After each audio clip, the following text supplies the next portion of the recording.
नमस्ते, सदावत्सले मातृभूमि, जय हिंद। दोस्तों, स्वागत है आप सबका टेक्निकल हर्स में। शुरू करते हैं आज के डिफेंस समाचारों को। दोस्तों, पहली खबर की बात करते हैं तो जम्मू कश्मीर के कुलगाम को लेकर आ रही है।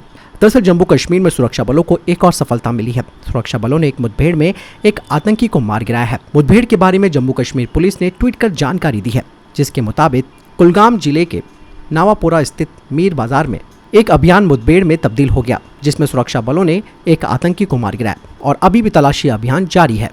बढ़ते अगली खबर की तरफ, जो कि भारतीय सेना को लेकर आ रही है। एलएसी पर चीन के साथ चल रहे तनाव के बीच रक्षा मंत्रालय ने भारतीय सेना के लिए 4800 स्नाइपर राइफल और 78 लाख राउंड्स खरीदने के सौदे के लिए भारतीय कंपनियों के लिए आरएफआई जारी कर दी है।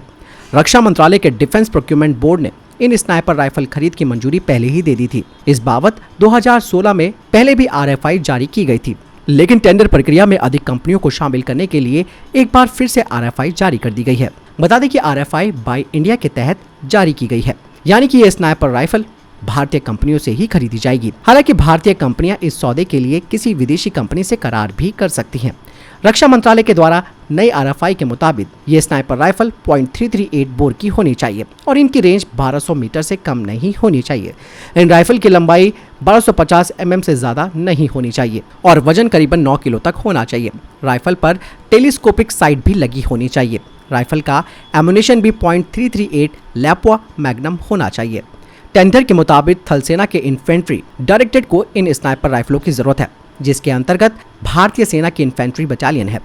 जानकारी के मुताबिक इन राइफल्स को चीन और पाकिस्तान से सटे एलएसी और एलओसी पर तैनात इन्फेंट्री बटालियन को दी जाएगी।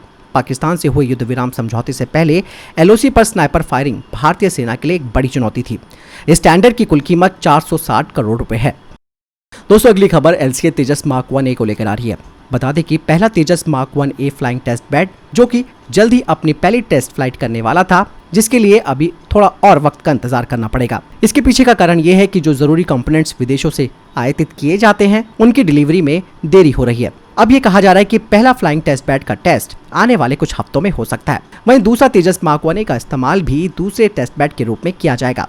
दरअसल HAL ने कहा है कि 2024 से वो 83 तेजस मार्क 1A की आपूर्ति करना शुरू करेगा, जिन्हें 2028 तक वो पूरा करेगा।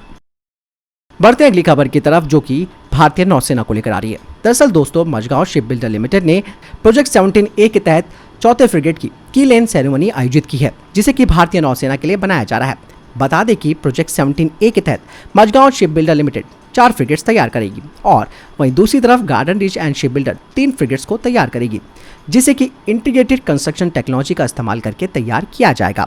P-17A क्लास फ्रिगेट्स में स्वदेशी स्टील का इस्तेमाल किया जाएगा और इसके वेपन और सेंसर्स भी स्वदेशी रूप से तैयार किए जाएंगे और इसमें 75 यानी कि 75% कंटेंट स्वदेशी होगा। बढ़ते अगली खबर की तरफ, जो कि मिनिस्ट्री ऑफ डिफेंस और भारतीय नौसेना को लेकर आ रही है।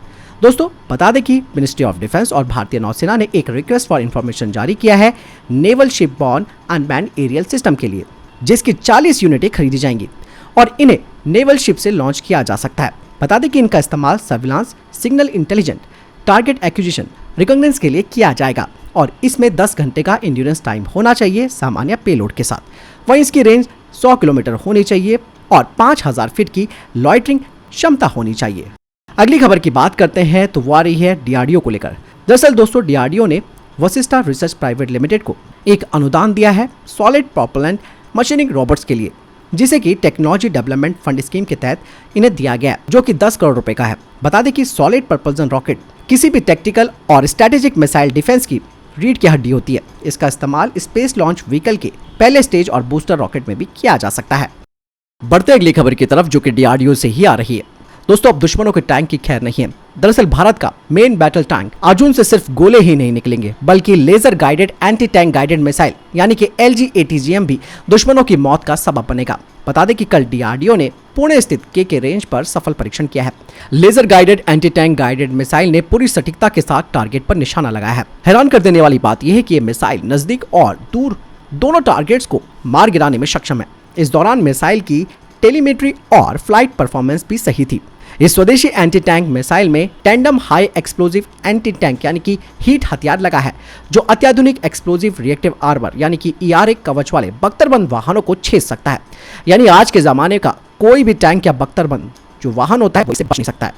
बढ़ते अगली खबर की तरफ, जो कि भारतीय नौसेना को लेकर आ रही है। आईएनएस सतपुड़ा प्रेमपैक 2022 में भाग लेने के लिए 27 जून 2022 को हवाई द्वीप के पर्ल हार्बर में एंटर कर गया है। आईएनएस सतपुड़ा और भारतीय नौसेना का एक P-8I समुद्री पेट्रोल एयरक्राफ्ट इस अभ्यास में भाग ले रहा है। यह अभ्यास अमेरिकी नौसेना के नेतृत्व में हो रहा है। ये 6 हफ्ते से अधिक के गहन संचालन और प्रशिक्षण का अभ्यास है, जो मित्रता वाले विदेशी देशों की नौसेनाओं के बीच आपसी संचालन को बढ़ाने और विश्वास बनाने के उद्देश्य से किया जाता है। इस बहुआयामी अभ्यास के वर्तमान संस्करण में 27 देश भाग ले रहे हैं। आईएनएस सतपुड़ा एक स्वदेशी रूप से डिजाइन और निर्मित 6000 टन का निर्देशित मिसाइल स्टेल्थ फ्रिगेट है, जो हवा, सतह और पानी के नीचे विरोध को तलाशने और नष्ट करने में सक्षम है। बढ़ते अगली खबर की तरफ, जो कि डीआरडीओ से ही आ रही है। रक्षा अनुसंधान एवं विकास संगठन यानी कि डीआरडीओ ने 29 जून 2022 को एक ऐसे टारगेट का सफलतापूर्वक परीक्षण किया है जो मिसाइलों के लिए टारगेट बनता है। इसका नाम है high speed expendable aerial target यानी कि हीट यानी कि अभ्यास। इसकी टेस्टिंग ओडिशा के चांदीपुर स्थित ITR रेंज में की गई। इस बार के परीक्षण में इसे कम ऊंचाई पर उड़ाया गया ताकि भविष्य में सी स्कीम मिसाइलों जैसे कि ब्रह्मोस आदि का परीक्षण किया जा सके।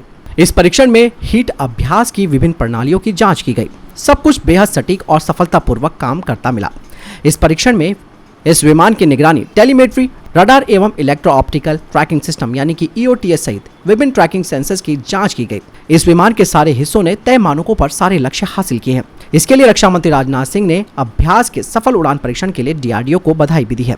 बता दें कि ये स्वदेशी लक्ष्य विमान एक बार विकसित होने के बाद भारतीय सशस्त्र बलों के लिए high speed expendable aerial target की आवश्यकताओं को पूरा करेगा।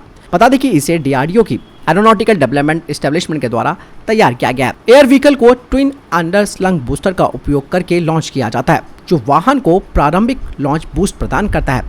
ये गैस टरबाइन इंजन के द्वारा संचालित है, जो सबसोनिक गति से लंबी इंड्योरेंस उड़ान को बनाए रखता है। टारगेट एयरक्राफ्ट अपने गाइडेंस यानी कि मार्गदर्शन और नियंत्रण के लिए उड़ान नियंत्रण कंप्यूटर के साथ नेविगेशन के लिए MEMS आधारित इनिशियल नेविगेशन प्रणाली से लैस है। वाहन को पूरी तरीके से ऑटोनोमस उड़ान के लिए प्रोग्राम किया गया है। लैपटॉप आधारित ग्राउंड कंट्रोल स्टेशन का उपयोग करके हवाई वाहन का चेकआउट किया जाता है। बढ़ते हैं अगली खबर की तरफ, जो कि पाकिस्तान को लेकर आ रही है। दोस्तों, पाकिस्तान और उसके सदाबहार दोस्त चीन के बीच चीनी सुरक्षा कर्मियों के मुद्दे पर अब तनाव बढ़ गया है। चीन पाकिस्तान में अपने नागरिकों और प्रतिष्ठानों की सुरक्षा के लिए चीनी सुरक्षा गार्ड तैनात करना चाहता है। पाकिस्तान इसका खुलकर विरोध कर रहा है। बता दें कि चीन ने पाकिस्तान के सेना प्रमुख जनरल कमर जावेद बाजवा पर पिछले दिनों बीजिंग यात्रा के दौरान सुरक्षा गार्ड तैनात करने की अनुमति लेने के लिए दबाव भी डाला था। पाकिस्तान के साथ बढ़ते तनाव के बीच अब चीन ने चुप्पी साध ली है। चीन ने यह अनुमति ऐसे समय पर मांगी है जब उसके नागरिकों पर बलूचिस्तान और पाकिस्तान के अन्य हिस्सों में कई जानलेवा हमले हुए हैं। कुछ खबरों में यह भी कहा जा रहा है कि पाकिस्तान के गृह मंत्रालय ने चीन के सुरक्षा मंत्रालय के अनुरोध का कड़ा विरोध किया है। चीनी मंत्रालय के सुरक्षा गार्ड तैनात करने की मांग पर पाकिस्तान ने कहा कि उसके सुरक्षा बल चीनी नागरिकों और प्रतिष्ठानों की सुरक्षा करने में सक्षम है। चीनी प्रवक्ता का कहना है कि बीजिंग और इस्लामाबाद आपस में संपर्क में हैं और पाकिस्तान के अंदर चीनी नागरिकों और प्रतिष्ठानों की सुरक्षा के लिए समन्वय कर रहे हैं। इससे पहले जापानी मीडिया ने एक खुलासा किया था कि चीन अपनी सुरक्षा कंपनियों को पाकिस्तान में तैनात करना चाहता है ताकि अपने नागरिकों को बलूच लिबरेशन आर्मी के हमलों से बचाया जा सके। चीन इसके लिए पाकिस्तान पर दबाव तो डाल ही रहा है, जिसका इस्लामाबाद कड़ा विरोध कर रहा है। पाकिस्तान में हाल के वर्षों में चीन के नागरिकों पर भीषण हमले हुए हैं। बता दें कि चीन ने पाकिस्तान में चल रही सीपैक परियोजना में $60 अरब का निवेश किया है। हाल ही में एक महिला बलूच ने आत्मघाती बम हमला करके चीनी शिक्षकों से भरी वैन को उड़ा दिया था। इस हमले में 3 चीनी नागरिक मारे गए थे। इसके बाद चीन के सभी शिक्षक पाकिस्तान छोड़कर वापस चले गए थे।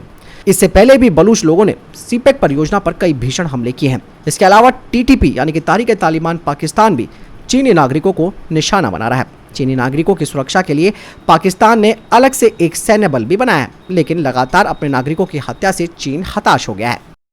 तो दोस्तों, ये थे अभी तक के टॉप डिफेंस और स्पेस अपडेट्स। वीडियो के संबंध में कोई प्रश्न, जवाब या आपको कोई सवाल है, कमेंट सेक्शन में लिखकर जरूर पूछ सकते हैं। मिलता हूं नई वीडियो के साथ। चैनल जरूर सब्सक्राइब कीजिएगा। जय हिंद, वंदे मातरम।